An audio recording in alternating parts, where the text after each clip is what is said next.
अनूपपुर जिले में दिन भर सूर्य के दर्शन नहीं हुए। जिले में कई हिस्सों में शीतलहर से ठंड हाड़ कपकपा देने वाली पड़ने लगी।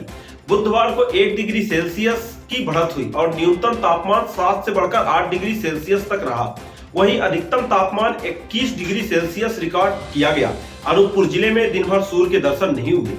नए वर्ष के साथ ही अनूपपुर जिले में कड़कड़ाते हुए ठंड ने वापस दस्तक दे दी है। लगातार तापमान के गिरावट ने 30 साल पुराने ठंड को लोगों को याद दिला दिया है। इन दिनों शीतकाल के ठंड का ऐसा असर है कि सूरज भी आसमान में 10 बजे के बाद दिखाई पड़ रहा है। विगत 3 दिनों से अनूपपुर का तापमान 8 से 9 डिग्री तक रहता है। साल के तीसरे दिन भी ठंड ने अप्रत्याशित रूप से दस्तक दी है। मौसम में अचानक आए बदलाव के बीच 4 जनवरी की सुबह आसमान में छाए घने कोहरे की वजह से लोगों को परेशानियों का सामना करना पड़ा। कोहरा इतना घना था कि कुछ मीटर की दूरी तक नहीं दिखाई दे रहा था। वाहन चालकों को अपने वाहनों की हेडलाइट जलानी पड़ी। नए साल की शुरुआत के साथ ही कोहरा व धुंध के साथ ठंड ने दस्तक दे दी है। सुबह आवश्यक कार्य से निकले लोग कुछ ही दूरी चलने के बाद अलाव खोजते नजर आए। सर्द हवाओं की वजह से सुबह 9 बजे से तापमान 11 डिग्री सेल्सियस रिकॉर्ड किया गया। तो वहीं ठंड तथा शीतलहर के प्रकोप से नागरिकों को बचाव करने की अपील प्रभारी कलेक्टर सरोदन सिंह द्वारा की गई। उन्होंने कहा कि ठंड के बढ़ने के साथ नागरिक आवश्यक होने पर ही घर से बाहर निकले। अगर बाहर जा रहे हैं तो शरीर को पूरी तरह से गर्म कपड़ों से ढक ले। खासकर कान, गला, नाक व हाथ पैर को कवर कर ले। सर्दी में प्यास कम लगती है, इसलिए लोग कम पानी पीते हैं, लेकिन यह गलत है। सर्दियों में खूब पानी पीना चाहिए। ठंड में दिन भर गर्म पानी पिएं। ठंड से बचने के लिए विटामिन सी का सेवन करें। इससे इम्यूनिटी मजबूत होती है और ठंड का असर भी कम होता है।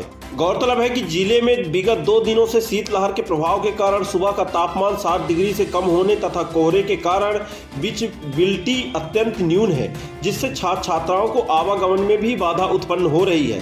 फलतः जिला अंतर्गत संचालित समस्त शासकीय, अशासकीय, ICSE एवं अन्य बोर्ड के संबंध विद्यालयों में अध्ययनरत छात्र छात्राओं के स्वास्थ्य पर प्रतिकूल प्रभाव पड़ने की संभावना है, जिसे दृष्टिगत रखते हुए प्रभारी कलेक्टर सरोदन सिंह ने नर्सरी से कक्षा 5वीं तक समस्त विद्यालय एवं आंगनवाड़ी केंद्र के लिए 5 जनवरी से 7 जनवरी तक अवकाश घोषित किया है। यह अवकाश शिक्षकों पर लागू नहीं होगा। इधर नगर पालिका ने भी जगह जगह अलाव की व्यवस्था की है। नगर पालिका का कहना है कि हमने रैन बसेरा भी खोल दिया है। अगर किसी भी जरूरतमंद को जरूरत है तो वह रैन बसेरा में आकर रुक सकता है। पिछले 1 महीने से लगातार इस नवगठित परिषद के माध्यम से पूरे नगर में जगह जगह सार्वजनिक स्थानों पर और ऐसे स्थानों पर जहाँ पर जैसे बस स्टैंड हो गया, रेलवे स्टेशन हो गया, चौक चौराहे हो गए, कुछ मोहल्ले ऐसे हैं जो भीड़ भाड़ वाले हैं जहाँ पे लोगों का आवागमन ज़्यादा है।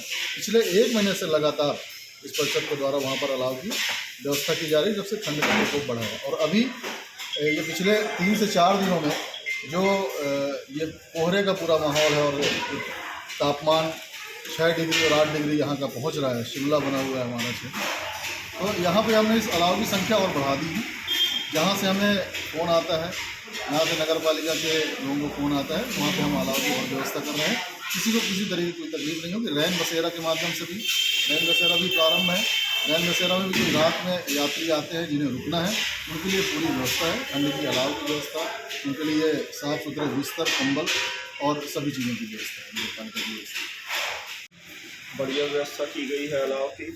और ठंड में बस एक महत्वपूर्ण सजेशन सबको देना चाहूँगा, स्पेशली वाहन चालकों को, कि आप वाहन बड़े सुरक्षित तरीके से देख कर के चलाएं।